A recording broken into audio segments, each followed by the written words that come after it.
I have to look at you. You can't tell, this video is a lot better quality than my videos usually are.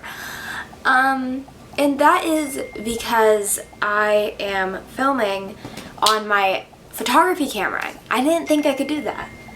Well, I knew I could do that, but today, we are doing summer book recommendations. Now, I know it's like halfway through summer when I'm posting this, because I forgot to film this video. I was putting this off. Anyway, so I'm going to recommend you guys some books to add to your TBR, your summer TBR. If you are like, July, because I think this video is going out like beginning of July, end of June. So like, if you're like I need like some books to like really just get me through the rest of summer, get me on my way, and get me out, you know. So I have, I think, 12 books for everyone. 2 of them I don't have with me right now because I'm having someone borrow them. It's actually my mom. Hi, Mommy.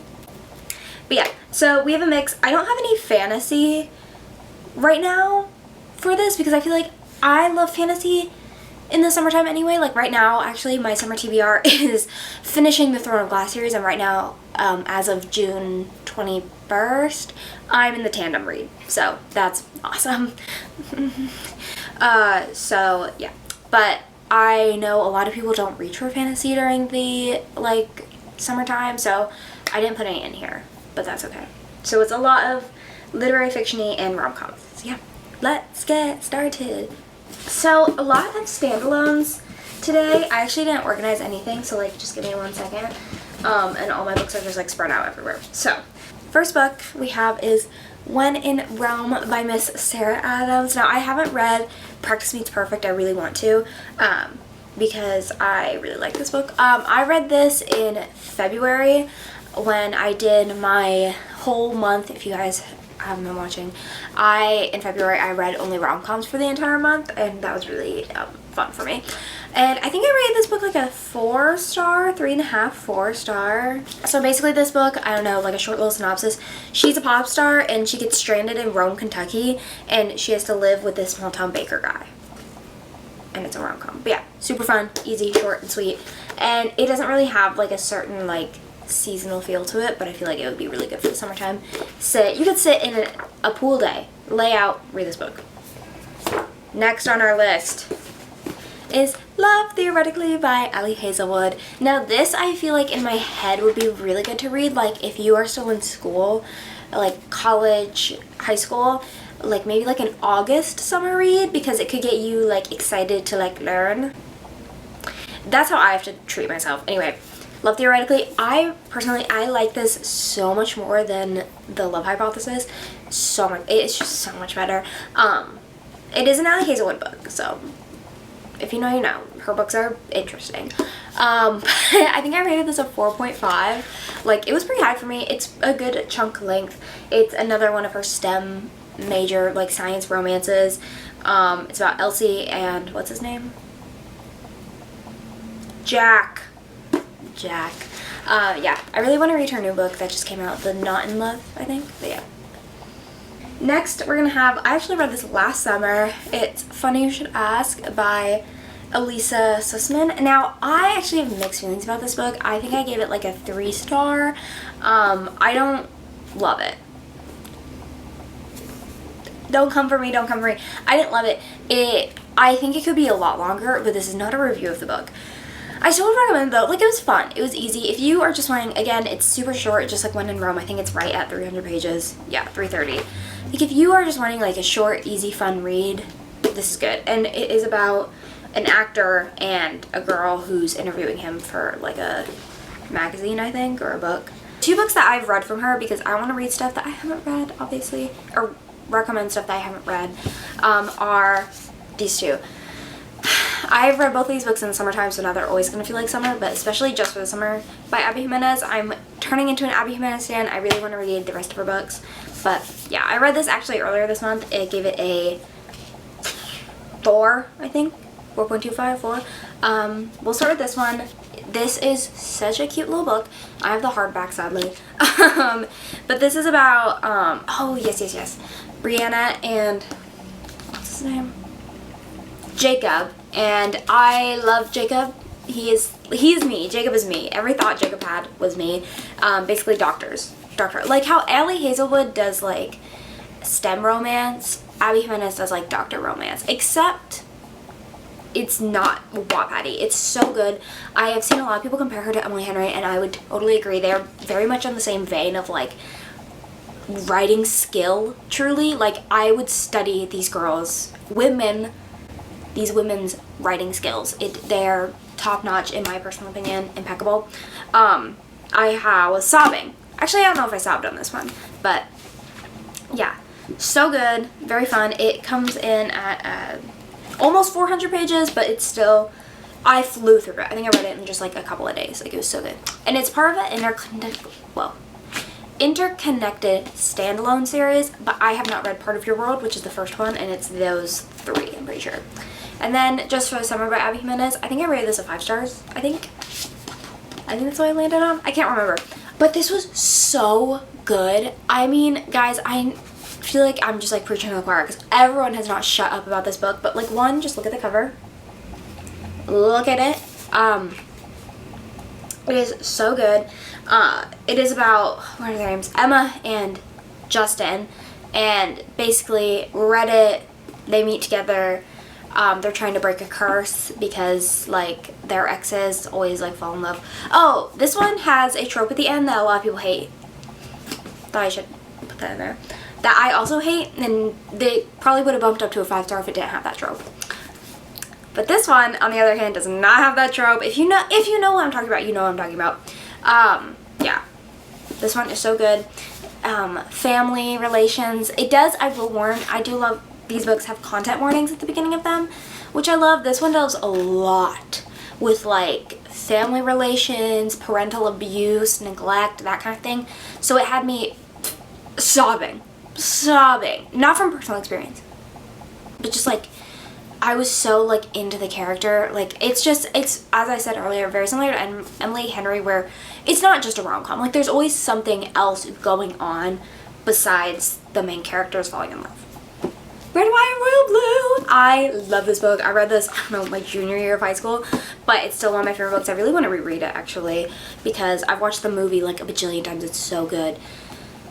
But yes, I feel like everyone knows this. Like, I feel like I can't even talk about it. Like, I read this so long ago that, like, I wasn't even rating things back then. So, I don't know what I'd rate this. Probably like a 4.5. I don't know. But it's so cute. I love it. This one is so floppy. This is the US cover of it. I love the pink. Like, if you are living under a rock and you don't know anything about Red, White, and Royal Blue, basically President's son and the Prince of England start kissing. And that's all you need to know. Jump into Emily Henryville. Now, really, I would recommend all of her books for every single season ever existed ever. But these are the ones I think are specifically summer. So basically, all of them except for Funny Story and Book Lovers. I actually really need to reread Book Lovers. I think I might do that this summer. But I don't have, what's it called? Beach Read with me right now. But Beach Read is one of my 5 stories, is one of my favorite books literally ever. I feel overwhelmed that that book exists, but if you haven't read Beach Read, literally get on it. Get on it. Pick up. You are behind. Beach Read, obviously. But also for the summertime, I would recommend People Leave Me on Vacation, which isn't my favorite Emily Henry book. I think I gave this like I would give this like a 4 star maybe. It's definitely my least favorite Emily Henry book, but I love it because it's an Emily Henry book, if that makes any sense. I don't know. I feel like it's a really popular opinion is that this is not people's favorite Emily Henry book, but I still think it's super fun. It's very summery. Like, it's very to the T summer. So if you're just looking for that, it doesn't have as much of the, like, secondary, like, plot line, like, that her other books deal with, like, grief and stuff like that. You know what I mean? So, that's People Leave Me on Vacation. But then, Happy Place. Guys, this book is a 5 stars. I read this last year, literally in one sitting. One, I love the main characters from Southern Indiana. Me too. Literally me too. And they go to Maine. I love Maine. I went last summer. It's so good. It is so good. I guess I read this 2 summers ago. Losing track of time. But anyway. This one is I would say Happy Place really stands out to me in Emily Henry's work. I don't think that's an unpopular opinion by any means though. because oh my god, I just like, this book is so good. It talks about relationships. It's second chance romance. Takes place at a summer house, and it really hits harder being a college student while still being friends with like my high school friend group.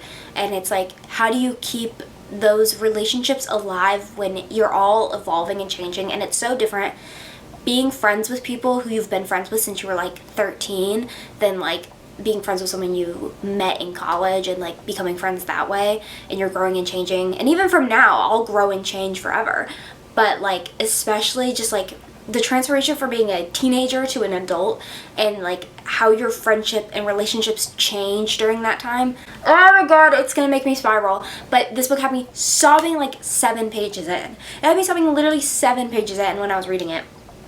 And it's just so, it's so good. And then the romance is so good too. Like, she still doesn't slack on that. Moving on to Taylor Jenkins Reidville. I don't have Malibu Rising with me, but that one you should definitely read in the summertime. I read that over this past spring break in one sitting. Ah, so good. 5-star read. And then also, I think this would be a really good one for the summer, is Daisy Jones and the Six. Now, I read this, I think, in the winter time, but I think this would still be a super good read. 70s, Fleetwood Mac. I feel like I'm just like harping to the choir. Like, I don't have like random book recs to give you, but I think this is your sign. If you haven't read any of these books and you've been like, oh, I really need to pick those up, this is your sign to do it. Another 5-star read. Taylor Jenkins Reid literally hasn't given me something that's not below a 4.5. I love it. I really need to read Carrie Soto Is Back. That is something on my summer TBR. But yeah, this one, it's so good. I think this might be my favorite. No, 100% is my favorite Taylor Jenkins Reid book. It's so short. Like, you can read this definitely in like one sitting. It is spectacularly written. It's about a band, if you don't know. In the 70s, kind of Fleetwood Mac-y inspired. I love the 70s. I feel like 70s is very summer coded in my head. So like this is very summer coded in my head. And also the TV show is impeccable. And the soundtrack impeccable. Because the soundtrack is the music they write in here. Okay, I'm gonna shut up by it. I literally have the Aurora vinyl sitting right in front of me. Hold on. Like, I love this. I love this book so much I bought the vinyl. My next one is a little more of a literary fiction type of book that I would recommend. It is Song of Achilles by Madeline Miller. Now, I read this in the spring of 2023, and it's a 5-star read, obviously. These are all like mostly pretty like up there ratings for me. Except for some of the rom-coms where it gets a little fuzzy. It doesn't work, but like King of Achilles. This book, if you haven't read it, is a masterpiece.